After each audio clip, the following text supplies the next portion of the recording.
Так, әріптестер, мынандай мәселе. Мынау 1993-94 жылғы карта. Бұл жерде жайықтың тасығанның қорытындысымен қалай ол разливаться соны көрсетеді.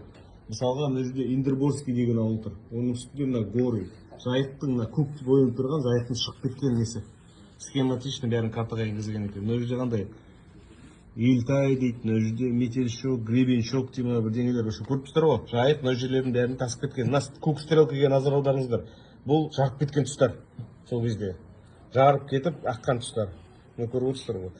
Елтай үшін мұқият қарарсыздар, әсіресе Дарын Дүйсенбаевич, Қайрат Исқабылович. Мына жерде видите, Орал мына жерден жазған, Кулагиннің сыртынан жарған.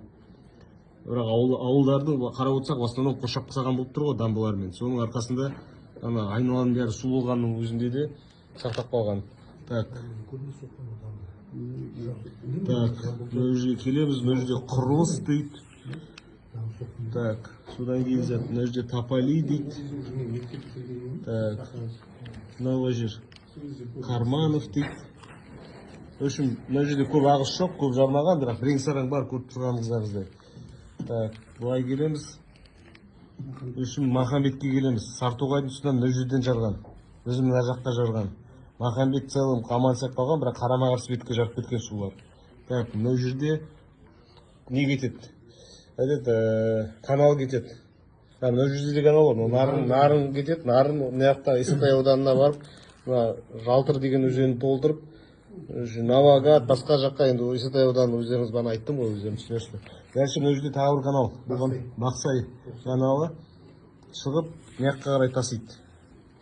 Жақсы, жайықтың үлгісімен кете берейік. Жалпы мына Жалған сайдың тұсында су былай шығады. Так, мына жерден де бұзады.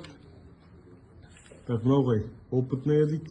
Сороченко, Қарасу. В общем, көріп тұрсыздар ғой, су уже мына жерде көп шығып жатыр. Мына көкпен боялған тұстар, мынаның бәрі су. Мынаның бәрі су. Так, мынау жерде Сарайшықтың тұстары. Мынаяқтың бәрі су болып кеткен. Мына жаққа қарай шығып кеткен. Мына жаққа шығып кеткен. Так, Сарайшықтан кейін мына жерде Чкаловтың айналасынан жарған. Қалаға бар, бірақ ауылды қоршап қалған. Так, содан кейін зат. Мына жерде Орал, Алға, мына айналаның бәрі су болып кеткен. Мына жақтың бәрі су. Көріп тұрсыздар ғой.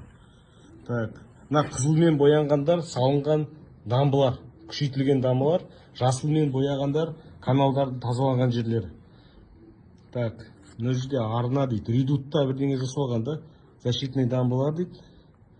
Так, содан кейін мына жерде Соколов деген канал мына қарай кеткенде, оны былай қоршаған екен полностью.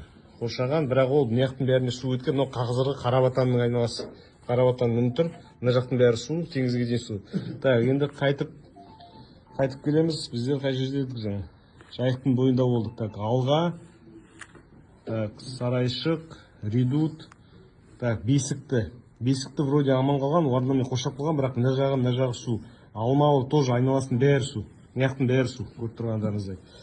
Так, Дальний дейді. Винейный, в общем, память Ильича. Мына жақтары су, вроде ауыл қоршап қалған. Мынау память Ильича қарама-қарсы қазір біздің мына жерде геолог, соответственно, мына жерде геолог бізде, мына жерде вроде геолог айналасы құрғақ. Мына жер қазір біздегі Көктем микрорайондары, мына жерлер где-то жұлдыздар ғой бізде. Жұлдыздар. Вроде местами сухо, но мына жақтары Соколовтан ұрған ғой судың бәрі, как я понятно, обратно ұрған қалаға. Так, и дальше мына қарай кетіп қалған. Так, қаланың өзі в целом мына жақтан қарап отырса құрғақ, ондай разливтер қаланың ішінде болмаған, и в целом сақтап қалған. Бірақ көріп отқандай дамбалардың бәрі былай соғылған, қаланы по периметру жапқан, әсіресе теңізден жапқан. Дамбыдан бастап жамбыл алып